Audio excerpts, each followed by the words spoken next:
Hello friends, welcome back to my channel. Friends, आज हम आपको बताने वाले हैं कि आप नॉमिनेटिव एब्सोल्यूट का यूज करके दो या दो से अधिक सिंपल सेंटेंसेस को एक सिंपल सेंटेंस में कैसे कंबाइन कर सकते हैं। और फ्रेंड्स, इसके पहले हमने आपको पार्टिसिपल का यूज करके दो या दो से अधिक सिंपल सेंटेंसेस को एक सिंपल सेंटेंस में कंबाइन करना बताया हुआ है। अगर आपने वो वीडियो नहीं देखा है तो डिस्क्रिप्शन में आपको लिंक मिल जाएगा, वहाँ से जाके आप देख सकते हैं। तो देखिए फ्रेंड्स, हमारा ये सेकेंड रूल है, इसमें सिंपल सेंटेंस में हमारा ये दूसरा रूल है नॉमिनेटिव एब्सोल्यूट का यूज करके। नॉमिनेटिव एब्सोल्यूट, और अगर देखा जाए तो नॉमिनेटिव का मतलब क्या होता है, कर्ता, और एब्सोल्यूट का मतलब होता है आज़ाद। तो फ्रेंड्स, सबसे पहले हम ये जान लेते हैं कि हमें जो क्वेश्चन दिया जाएगा उसको देख के हम जानेंगे कैसे कि इसमें हमें नॉमिनेटिव एब्सोल्यूट का यूज करना होगा। तो सबसे पहले देखिए, जो आपको दो सेपरेट सेंटेंस दिए जाएंगे, आपको ये देखना है कि दोनों का सब्जेक्ट डिफरेंट होगा, अलग अलग होगा। जो आपको क्वेश्चन दिया जाएगा उसमें सबसे पहला पहचान तो ये है कि इसमें दोनों सेंटेंस का जो सब्जेक्ट है वो डिफरेंट होता है, अलग होता है। और जनरली सिंपल सेंटेंस के जितने भी क्वेश्चंस होते हैं उसमें ज़्यादातर ऐसे क्वेश्चन आते हैं जिसका दोनों सब्जेक्ट सेम होता है। बट इसमें नॉमिनेटिव एब्सोल्यूट एक ऐसा रूल है जिसमें आपको दोनों सेंटेंस का सब्जेक्ट डिफरेंट मिलेगा, अलग अलग सब्जेक्ट होंगे। और एक चीज़ और इसमें देखने को मिलेगा कि इसमें जो दोनों काम होंगे, दोनों सेंटेंस में जो काम होंगे वो एक क्रम से होंगे। इसमें जो काम होता है वो एक क्रम से होता है। जैसे कहना हो कि सूरज निकल गया और कोहरा गायब हो गया। तो जब सूरज निकल जाता है तो कोहरा गायब हो जाता है, एक क्रम से काम हो रहा है। जैसे अध्यापक ने कमरे में प्रवेश किया और सभी बच्चे शांत हो गए। तो इस तरह से काम एक क्रम से होता है। और इसमें अगर हम देखें तो इसमें दोनों सेंटेंस में रीज़न और रिजल्ट की बात होती है। जो हमें दो सेपरेट सेंटेंस दिए जाते हैं उसमें रीज़न रिजल्ट की बात होती है। जैसे कहना हो कि मौसम तूफ़ानी था और प्लेन लेट हो गई।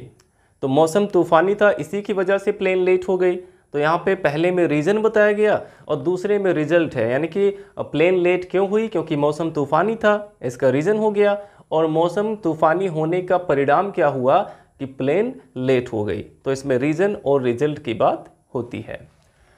तो आई थिंक अब आपको जो भी क्वेश्चन दिया जाएगा उसको देख के आप समझ जाएंगे कि इसमें हमें नॉमिनेटिव एब्सोल्यूट का यूज़ करना है। आपको तीन चीज़ें याद रखनी है। एक तो दोनों का सब्जेक्ट डिफरेंट होगा, दोनों सेंटेंस का सब्जेक्ट अलग अलग होगा। दूसरी बात, दोनों में जो काम हो रहा है वो एक क्रम वाइज होगा, काम जो है एक क्रम से होगा। और तीसरी बात है कि उसमें रीज़न और रिजल्ट की बात होगी। तो देखते हैं अब किस तरह से हमें नॉमिनेटिव एब्सोल्यूट का यूज़ करना है। इसमें देखिए, नॉमिनेटिव का मतलब होता है कर्ता और एब्सोल्यूट का मतलब होता है आज़ाद। तो इसमें हम क्या करते हैं, इसमें एक सब्जेक्ट, पहले वाले सब्जेक्ट को पार्टिसिपल के पहले रख देते हैं। पहला जो सब्जेक्ट हमारा होता है उसको पार्टिसिपल के पहले यूज़ कर देते हैं और उसका वर्ब से कोई ज़्यादा कनेक्शन नहीं होता है, इसलिए उसको हम नॉमिनेटिव एब्सोल्यूट कहते हैं। तो देखिए, सबसे पहले इसमें आपको क्या करना होगा, पहला सब्जेक्ट लिख लेना है। पहला सब्जेक्ट आप लिखेंगे और इसके बाद आपको हैविंग का यूज़ करना है। सबसे पहले पहला सब्जेक्ट, फिर हैविंग का यूज़ करना है और फिर वर्ब की थर्ड फॉर्म लगानी है। हैविंग के साथ V3 आता है और फिर आपको इससे रिलेटेड जो ऑब्जेक्ट होगा उसको लिखना है और उसके बाद कॉमा लगा के जो दूसरा सेंटेंस होगा उसको आप प्रिंसिपल क्लॉज बना के वैसे ही लिख लेंगे। एक तो ये इस तरह से, तो एक सिचुएशन में तो ये काम करेगा फॉर्मूला आपका। लेकिन जैसे पार्टिसिपल में आप कहीं कहीं पे बीइंग से स्टार्टिंग करते थे। बीइंग से स्टार्टिंग कहाँ पे करते थे, जब पहले वाले सेंटेंस में कोई एक्शन वर्ब नहीं होता था बल्कि इज, एम, आर, वॉज, वर होता था, तो आप बीइंग से स्टार्टिंग करते थे। तो वैसे इसमें भी अगर पहले वाले सेंटेंस में इज, एम, आर, वॉज, वर आया हुआ है तो आपको क्या करना है, आपको पहले सब्जेक्ट के बाद बीइंग का यूज़ करना होगा। जहाँ पे आप हैविंग लगा रहे थे वहाँ पे बीइंग का यूज़ करेंगे, क्योंकि इसमें इसके बाद बीइंग के बाद कोई वर्ब नहीं आया होगा। जब कोई वर्ब आया होगा, एक्शन वर्ब, तो आपको हैविंग का यूज़ करना है। और अगर कोई एक्शन वर्ब नहीं है, सीधे वहाँ पे इज, एम, आर, वॉज, वर आया हुआ है, तो आपको बीइंग का यूज़ करना है। अब इस बीइंग के बाद देखिए, यहाँ पे जो भी वर्ड आया होगा इसको हम अदर वर्ड कह सकते हैं। बीइंग के बाद जो भी वर्ड होगा उसको आप लिखेंगे और उसके बाद कॉमा लगा के यहाँ भी आपको दूसरा सेंटेंस वैसे ही नोट कर लेना है, वो प्रिंसिपल क्लॉज हो जाएगा। तो एक तो ये सिचुएशन हो गया। अब कहीं कहीं पे, जैसे आपको पार्टिसिपल में भी बताया गया था कि आपको हैविंग के साथ बीन का यूज़ करना पड़ता है अगर सेंटेंस, हमारा पहला सेंटेंस अगर पैसिव वॉइस का है। तो उसी तरह से इसमें भी आपको करना है। अगर पहला वाला सेंटेंस पैसिव वॉइस में होगा तो आपको क्या करना है, पहले सब्जेक्ट के बाद आप हैविंग का यूज़ करेंगे और हैविंग के साथ बीन आ जाएगा और बीन के बाद वर्ब की थर्ड फॉर्म और फिर इसका जो ऑब्जेक्ट होगा उसको लिखेंगे, फिर कॉमा लगा के प्रिंसिपल क्लॉज लिखेंगे, यानी कि दूसरा सेंटेंस आपको पूरा उतार देना है ऐसे ही। तो इसमें ये 3 तरह के सेंटेंसेस आपको मिलेंगे। अब फ्रेंड्स हम इसके एग्जाम्पल्स देख लेते हैं, तब ये चीज़ें आपको ज़्यादा समझ में आएंगी। तो हम देख लेते हैं एग्जाम्पल इसके। जैसे ये हमारा एग्जाम्पल है कि the sun rose, the fog disappeared. The sun rose, the fog disappeared, यानी कि सूरज निकल गया और कोहरा गायब हो गया। अब देखिए अक्सर ऐसा होता है कि सूरज निकलने के बाद कोहरा गायब होता है, तो यहाँ पे एक क्रम के अनुसार काम हो रहा है और दोनों का सब्जेक्ट देखिए, यहाँ पे पहला सब्जेक्ट है द सन और दूसरा सब्जेक्ट है द फॉग, तो दोनों का सब्जेक्ट भी अलग अलग है और इसका सब्जेक्ट अलग है, दोनों में क्रम से काम हो रहा है। और इसमें देखा जाए तो रीजन रिजल्ट वाली बात होती है। कोहरा क्यों अदृश्य हो गया, क्योंकि सूरज निकल गया था और सूरज निकलने का परिणाम क्या हुआ कि कोहरा अदृश्य हो गया। तो इसमें रीजन और रिजल्ट की भी बात हुई है। तो आपको क्या करना है, सबसे पहले आप पहला सब्जेक्ट लिख देंगे। पहला सब्जेक्ट हो गया द सन। अब देखिए इसमें एक्शन वर्ब आया हुआ है तो आपको इसमें हैविंग का यूज़ करना है। The sun having. अब रोज का थर्ड फॉर्म आपको लिखना होगा। हैविंग के बाद वर्ब की थर्ड फॉर्म आनी चाहिए, तो रोज का थर्ड फॉर्म क्या हो जाएगा, risen. The sun having risen. अब इसके बाद जहाँ पे फुल स्टॉप था वहाँ पे आप कॉमा लगा देंगे और दूसरा सेंटेंस बिल्कुल वैसे का वैसे आपको नोट कर लेना है, द फॉग डिसअपीयर्ड। तो ये सेंटेंस हमारा कंबाइन हो गया कि the sun having risen, the fog disappeared. इस तरह से आपको कंबाइन करना होगा। ये पहला वाला जो फॉर्मूला हमने बताया इसके अकॉर्डिंग इसको बनाया गया है। देखिए इसमें यहाँ पे एक एक्शन वर्ब आया हुआ था, इसीलिए आपको हैविंग प्लस V3 का यूज़ यहाँ पे करना पड़ा। तो आई होप आपको इतना समझ में आ गया होगा। अब आप इसका स्क्रीनशॉट ले लीजिए और इसके बाद हम आगे देख लेते हैं। तो फ्रेंड्स इसका और एक एग्जाम्पल देख लेते हैं। जैसे हमारा सेकंड एग्जाम्पल है, the police arrived, the police arrived, the dacoits ran away. Example हमारा है द पुलिस अराइव्ड यानी कि पुलिस आ गई, द डकैट्स रैन अवे यानी कि डकैत भाग गए। पुलिस आ गई और डकैत भाग गए। तो देखिए फ्रेंड्स इसको अगर आपको सिंपल सेंटेंस बनाना हुआ तो आप देखेंगे इसमें दोनों का सब्जेक्ट डिफरेंट है। सबसे पहली बात, दोनों का सब्जेक्ट अलग अलग है। यहाँ पे सब्जेक्ट पुलिस है, यहाँ पे डकैत है। और दूसरी बात, इसमें अगर देखा जाए तो क्रम से काम हो रहा है, पहले पुलिस आई उसके बाद डकैत भागे, तो क्रम से भी काम हुआ। और तीसरी बात, इसमें रीजन रिजल्ट की भी बात हो रही है। डकैत क्यों भाग गए, क्योंकि पुलिस आ गई थी और पुलिस के आने का परिणाम क्या हुआ कि डकैत भाग गए। तो यहाँ पे रीजन और रिजल्ट की भी बात हुई है।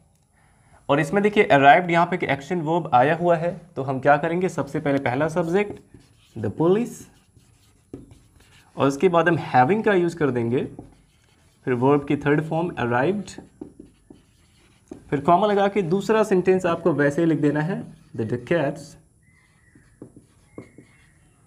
डकैट्स रैन अवे।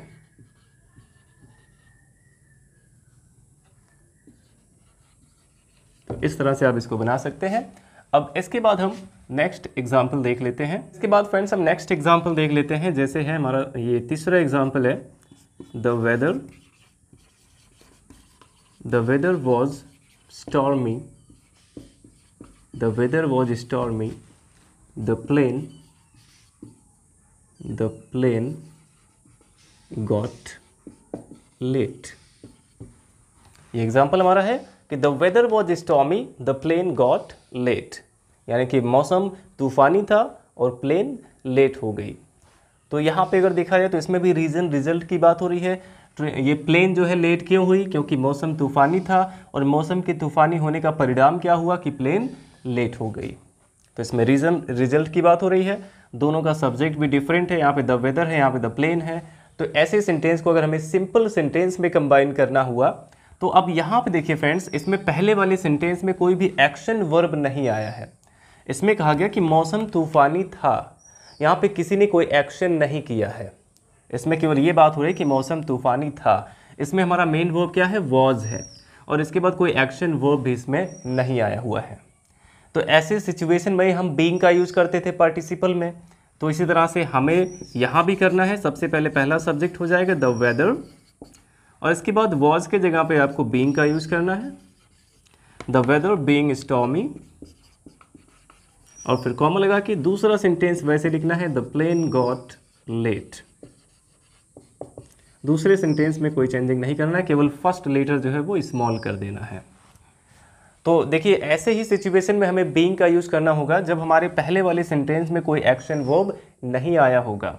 यहाँ पे इज, एम, आर, वॉज, वर आया होगा, तो आपको हैविंग के जगह पे बीइंग का यूज़ कर देना है। क्योंकि देखिए हैविंग के बाद हमेशा क्या आना चाहिए, वर्ब की थर्ड फॉर्म, और इसमें तो कोई वर्ब है ही नहीं, तो आप हैविंग का यूज़ इसमें नहीं करेंगे बल्कि बीइंग का यूज करेंगे। तो आई होप आपको अब इतना ये समझ में आ गया होगा। अब इसके बाद हम देख लेते हैं कि जब हमारा पहला वाला सेंटेंस जो है वो पैसिव वॉइस में रहेगा तब हम उसको कैसे कंबाइन करेंगे। तो हमारा ये फोर्थ एग्जाम्पल है, जैसे the captain was killed, the captain was killed, the army fled away. The captain was killed, the army fled away. यानी कि कैप्टन मारा गया और आर्मी भाग गई, सेना भाग गई। कैप्टन मारा गया और सेना भाग गई। तो यहाँ पे देखिए जो पहला सेंटेंस हमारा, इसमें वॉज के बाद वर्ब की थर्ड फॉर्म आई हुई है। वॉज के बाद वर्ब की थर्ड फॉर्म है, यानी कि पास्ट इंडेफिनिट के पैसिव वॉइस का सेंटेंस है। यहाँ पे क्या कहा गया कि कैप्टन मारा गया किसी के द्वारा, यानी कि पैसिव वॉइस का है। और जब पहला सेंटेंस हमारा पैसिव वॉइस में रहेगा तो आपको क्या करना है, तब भी आपको शुरुआत करना है पहले ही सब्जेक्ट से। यहाँ पे हो जाएगा द कैप्टन। अब यहाँ पे आपको हैविंग का यूज़ करना होगा, और हैविंग के साथ आ जाएगा बीन। क्योंकि देखिए यहाँ पे वॉज के बाद एक वर्ब तो आया हुआ है, लेकिन इस वाले में कोई एक्शन वर्ब नहीं था, इसलिए बीइंग का यूज़ हुआ। यहाँ पे वॉज के बाद यहाँ पे एक वर्ब है, एक्शन वर्ब है, इसलिए इसमें आपको हैविंग बीन का यूज़ करना होगा पैसिव वॉइस में। The captain having been killed, been के बाद वर्ब की थर्ड फॉर्म, और इसके बाद जो दूसरा सेंटेंस है उसको वैसे लिखेंगे कॉमा लगा के, the army fled away, the army fled away. तो देखिए जब भी हमारा पहला वाला सेंटेंस पैसिव वॉइस में रहता है तो आपको पहले सब्जेक्ट के बाद हैविंग जो लगा रहे हैं इसके बाद बीन भी ऐड कर देना होगा। तो फ्रेंड्स इस तरह से आप नॉमिनेटिव एब्सोल्यूट का यूज़ करके दो या दो से अधिक सिंपल सेंटेंसेस को एक सिंपल सेंटेंस में कंबाइन कर सकते हैं बहुत ही आराम से। आई होप आपको समझ में आ गया होगा बिल्कुल अच्छे से। अब आपको कुछ होमवर्क दिया जा रहा है, इसे आप सॉल्व करके हमें कमेंट बॉक्स में ज़रूर बताइएगा। Thanks for watching.